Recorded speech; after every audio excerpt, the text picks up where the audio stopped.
السلام علیکم رحمۃ اللہ، کیسے ہیں آپ؟ امید کرتی ہوں آپ خیریت سے ہوں گے۔ اللہ تعالیٰ سے دعا کرتی ہوں اللہ تعالیٰ ہم سب کو خیر و عافیت سے رکھے اور ہمارے علم میں مزید اضافہ عطا فرمائے۔ آج ہم سورہ نور پارہ نمبر 18 کا رکوع نمبر 15 پڑھیں گے، جو سورہ نور کا آخری رکوع بھی ہے۔ شروع کرتی ہوں اللہ کے نام سے۔ اعوذ باللہ السمیع العلیم من الشیطان الرجیم، بسم اللہ الرحمن الرحیم۔ انما المؤمنون الذين آمنوا بالله ورسوله واذا كانوا معه على امر جامع لم يذهبوا حتى يستأذنوه ان الذين يستأذنونك اولئك الذين يؤمنون بالله ورسوله واذا استأذنوك لبعض شأنهم فأذن لمن شئت منهم واستغفر لهم الله ان الله غفور رحیم۔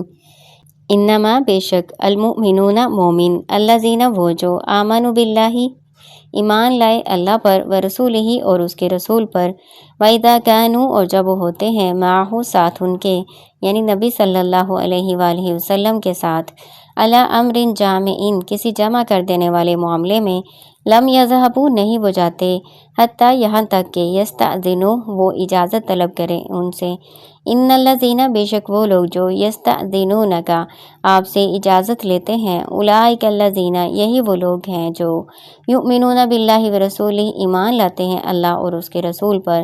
فَإِذَا اسْتَأْذَنُوكَ پھر جب آپ سے وہ اجازت طلب کریں، لِبَعْضِ شَأْنِهِمْ اپنے کسی کام کے لیے، فَأْذَن لِمَنْ شِئْتَ پس آپ اجازت دے دیں جس کو آپ چاہیں، منہم ان میں سے، وَاسْتَغْفِرْ لَهُمُ اللَّهُ اور بخشش مانگیں ان کے لیے اللہ سے، ان اللہ غفور رحیم بے شک اللہ تعالیٰ بہت بخشنے والا بہت رحم کرنے والا ہے۔ اس آیت مبارکہ میں اللہ تعالیٰ فرما رہے ہیں کہ جو مومن ہیں، جو اللہ اور اس کے رسول پر حقیقی معنوں پہ ایمان رکھتے ہیں، ان کا یہ طریقہ ہوتا ہے کہ جب کسی کام کے لیے مشورے کے لیے بلائے جاتے ہیں یا عیدین وغیرہ کے اجتماعات میں وہ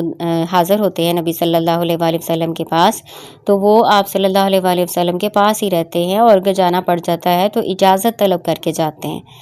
منافقین اول تو کسی کام کے لیے آتے نہیں، لیکن اگر آ جاتے ہیں تو نظر بچا کے چپکے سے کھسک جاتے ہیں، آپ صلی اللہ علیہ وآلہ وسلم سے اجازت نہیں مانگتے۔ اللہ تعالیٰ اپنے نبی صلی اللہ علیہ وآلہ وسلم کو کہہ رہے ہیں کہ اگر مومن کسی کام کے لیے آپ سے اجازت طلب کرتے ہیں، ان کو جانا پڑتا ہے، تو اے نبی صلی اللہ علیہ وآلہ وسلم آپ جس کو چاہیں ان میں سے اجازت دے دیں۔ لا تجعلوا دعاء الرسول بینکم کدعاء بعضکم بعضا، لا تجعلوا نہ تم بناؤ دعاء الرسولی پکارنا رسول کو، بینکم آپس میں، کدعاء بعضکم بعضا جیسا کہ بلانا بعض کا بعض کو، قد یعلم اللہ الذین یتسللون منکم لواذا بلا شبہ جانتا ہے اللہ تعالیٰ ان لوگوں کو جو کھسک جاتے ہیں تم میں سے چپکے سے، فَلْيَحْذَرِ الَّذِينَ يُخَالِفُونَ عَنْ أَمْرِهِ بس چاہیے کہ ڈریں وہ جو مخالفت کرتے ہیں ان کے حکم کی،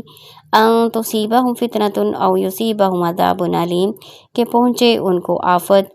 یا ان کو پہنچے دردناک عذاب۔ اس آیت مبارکہ میں اللہ تعالیٰ مومنوں کو اس بات کی تعلیم دے رہے ہیں کہ نبی صلی اللہ علیہ وآلہ وسلم کو عام لوگوں کی طرح جیسے آپس میں ایک دوسرے کو پکارتے ہو اس طرح سے نہ پکارو۔ یہ آپ صلی اللہ علیہ وآلہ وسلم کا ادب ہے کہ ان کو نام لے کر مخاطب نہ کیا جائے، بلکہ یا رسول اللہ یا نبی اللہ کہہ کر مخاطب کیا جائے۔ دوسری بات اس آیت مبارکہ میں یہ بیان کی گئی کہ جو منافقین ہیں ان کا رد عمل یہ ہوتا ہے کہ جب کسی کام کے لیے آتے ہیں تو وہ نبی صلی اللہ علیہ وآلہ وسلم سے اجازت مانگے بغیر چپکے سے کھسک جاتے ہیں، یہ ان کا طرز عمل ہے۔ تو اللہ تعالیٰ کہہ رہے ہیں کہ ان کو ڈرنا چاہیے کہ ان کے اعمال کی وجہ سے ان کو کوئی آفت یا کوئی دردناک عذاب نہ پہنچ جائے۔ آفت سے مراد دلوں کی وہ کجی ہے جو انسان کو ایمان سے محروم کر دیتی ہے۔ یہ نبی صلی اللہ علیہ وآلہ وسلم کے احکام سے سرتابی اور ان کی مخالفت کرنے کا نتیجہ ہے، اور ایمان سے محرومی اور کفر پر خاتمہ جہنم کے دائمی عذاب کا باعث ہے، جیسا کہ نبی صلی اللہ علیہ وآلہ وسلم کا فرمان ہے، من عمل عملا لیس علیہ امرنا فہو رد جس نے ایسا کام کیا جو ہمارے طریقے پر نہیں ہے وہ مردود ہے۔ اس حدیث مبارکہ پر عمل کرتے ہوئے ہمیں چاہیے کہ ہر وقت نبی صلی اللہ علیہ وآلہ وسلم کے منہج، طریقے اور سنت کو سامنے رکھیں اور اسی کے مطابق سارے اعمال کریں، کیونکہ وہی اعمال بارگاہ الہی میں مقبول ہوں گے جو ہم نے نبی صلی اللہ علیہ وآلہ وسلم کی سنت کے مطابق کیے ہوں گے۔ الا ان للہ ما فی السماوات والارض قد یعلم ما انتم علیہ ویوم یرجعون الیہ فینبئہم بما عملوا واللہ بکل شیء علیم۔ اللہ خبردار یا آگاہ رہو، انا بے شک للہ اللہ کے لیے ہے، ما فی السماوات والارض جو آسمانوں اور زمین میں ہے، قد یعلم بلا شبہ وہ جانتا ہے، ما انتم علیہ جس پر تم ہو، یعنی جس روش پر تم ہو اللہ اس کو خوب جانتا ہے، وَيَوْمَ يُرْجَعُونَ إِلَيْهِ اور جس دن وہ لٹائے جائیں گے اس کی طرف یعنی اللہ کی طرف، فَيُنَبِّئُهُم بِمَا عَمِلُوا پھر وہ خبر دے دے گا ان کو اس کی جو انہوں نے عمل کیے، اللہ بِكُلِّ شَيْءٍ عَلِيمٌ اور اللہ تعالیٰ ہر چیز کا علم رکھنے والا ہے۔ اس آیت مبارکہ میں یہ واضح کیا گیا کہ جو کچھ آسمان اور زمین میں ہے سب اللہ تعالیٰ کی مخلوق ہے، اللہ تعالیٰ سب کا خالق و مالک ہے اور ہر چیز اللہ تعالیٰ کے ماتحت ہے، وہ جس طرح سے چاہے تصرف کرے، جس چیز کا چاہے حکم دے، بس اس کے رسول صلی اللہ علیہ وآلہ وسلم کے معاملے میں اللہ تعالیٰ سے ڈرتے رہنا چاہیے، جس کا تقاضا یہ ہے کہ رسول اللہ صلی اللہ علیہ وآلہ وسلم کے کسی بھی حکم کی مخالفت نہ کی جائے اور جس سے اس نے منع کر دیا اس کا ارتکاب نہ کیا جائے، اس لیے کہ رسول اللہ صلی اللہ علیہ وآلہ وسلم کے بھیجنے کا مقصد ہی یہ ہے کہ اس کی اطاعت کی جائے۔ پھر آگے اللہ تعالیٰ کہہ رہے ہیں کہ تمہیں اللہ کی طرف لوٹ کے جانا ہے اور اللہ تعالیٰ تمہارے عملوں سے خوب باخبر ہے، وہ تمہیں اس کی خبر دے دے گا۔